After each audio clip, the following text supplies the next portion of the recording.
एक छोटे से गांव में एक पुरानी हवेली थी जो चुड़ैल वाली हवेली के नाम से मशहूर थी।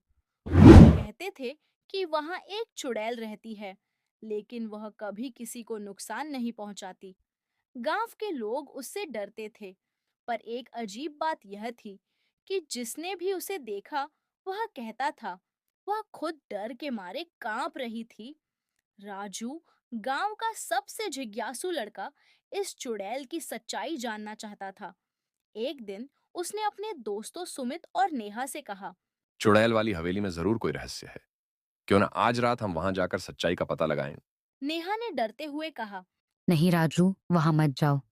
जो भी वहां गया है उसने कुछ अजीब बातें बताई हैं। लेकिन राजू और सुमित ने उसे मना लिया। रात का समय था। तीनों दोस्त टॉर्च लेकर हवेली में घुसे।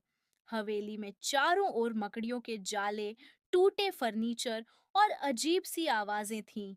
अचानक एक कोने से एक धीमी आवाज आई। क कौन है? तीनों डर गए।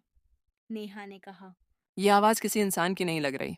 राजू ने साहस जुटाकर कहा। हम जानना चाहते हैं कि यहाँ कौन रहता है। एक सफेद साया धीरे धीरे उनके सामने आया। यह एक पतली, बिखरे बालों वाली महिला थी, जिसके चेहरे पर हल्का डर था। उसने कांपते हुए कहा। तथा तुम यहाँ क्यों आए हो? मुझे मत डराओ। सुमित ने चौंक कर कहा। डराओ? तुम चुड़ैल हो और तुम हमसे डर रही हो। चुड़ैल ने कहा। हाँ, मैं चुड़ैल हूँ, लेकिन मैं बहुत डरपोक हूँ। मैं किसी को नुकसान नहीं पहुंचा सकती। जब कोई इंसान मुझे देखता है तो मैं डर के मारे भाग जाती हूँ। चुड़ैल ने अपनी कहानी सुनानी शुरू की। मैं एक साधारण लड़की थी। मेरे माता पिता ने मुझे बहुत प्यार दिया, लेकिन जब मैं बड़ी हुई तो गांव वालों ने मुझ पर झूठा आरोप लगाया कि मैं जादू करती हूँ। उन्होंने मुझे इस हवेली में बंद कर दिया और मुझे जिंदा जला दिया। उसकी आंखों में आंसू थे। लेकिन मैं किसी से बदला नहीं लेना चाहती। मैं सिर्फ डरती हूँ कि कोई मुझे फिर से नुकसान न पहुंचा दे। इसलिए मैं सबको दूर भगाने की कोशिश करती हूँ। नेहा ने सहानुभूति से कहा। तुम्हें इस डर से बाहर निकलने की ज़रूरत है। हम तुम्हारी मदद करेंगे।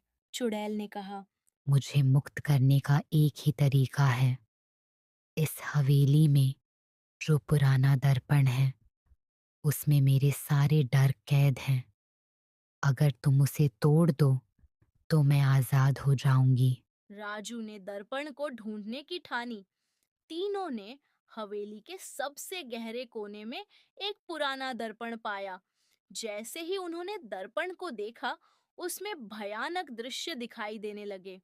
नेहा ने कहा। ये दर्पण सचमुच डरावना है। शायद यही इसकी शक्ति है। और राजू ने पत्थर उठाया और पूरे जोर से दर्पण पर मारा।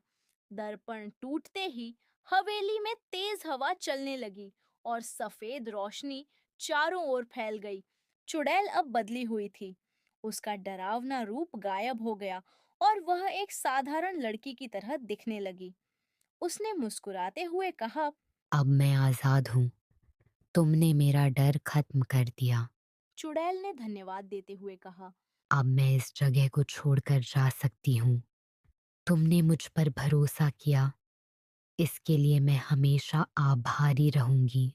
तीनों दोस्त गांव लौटे और गांव वालों को बताया कि हवेली में कोई डरावनी चुड़ैल नहीं थी। वह सिर्फ एक डरपोक आत्मा थी, जिसे इंसाफ चाहिए था। गांव वाले शर्मिंदा हुए कि उन्होंने उसकी मदद करने के बजाय उसे और तकलीफ दी थी। डरपोक चुड़ैल की कहानी ने यह सिखाया कि कभी-कभी डर के पीछे सिर्फ गलतफहमियां होती हैं। अगर हम दूसरों को समझने की कोशिश करें, तो हर समस्या का समाधान निकल सकता है। यह कहानी साहस, सहानुभूति और सच को सामने लाने की प्रेरणा देती है।